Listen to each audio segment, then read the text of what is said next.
Bonjour.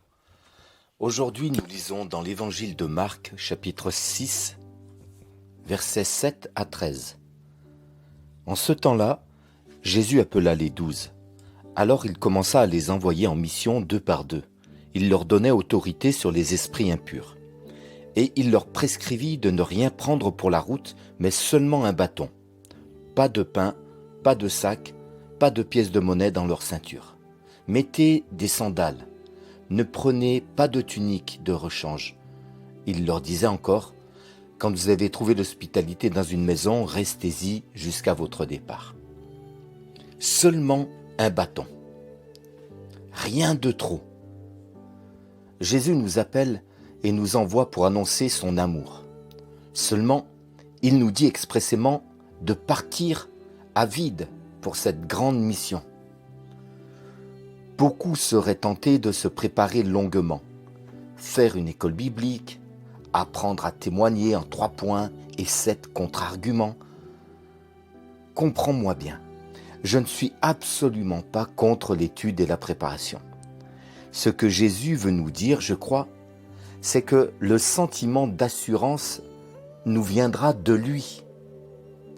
Quand nous nous mettrons en route avec notre bâton. Le bâton est le symbole de l'appui. Les marcheurs l'utilisent souvent car il permet de répartir l'effort. C'est presque une 3e jambe. Cela nous rappelle que Jésus marche à nos côtés, qu'il nous accompagne sur le chemin du témoignage. N'a-t-il pas dit « Je suis avec vous tous les jours ». L'évangile de Marc se termine ainsi. Les apôtres s'en allèrent prêcher partout. Le Seigneur travaillait avec eux et confirmait la parole par les miracles qui l'accompagnaient. Le bâton est le symbole de l'appui, mais il est aussi le symbole de la protection. Jésus est notre défenseur.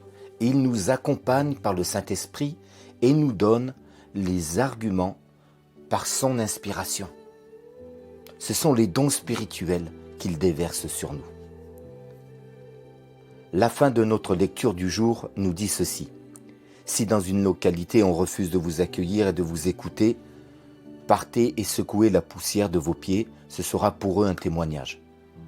Ils partirent et proclamèrent qu'il fallait se convertir. Ils expulsaient beaucoup de démons, faisaient des onctions d'huile à de nombreux malades et les guérissaient.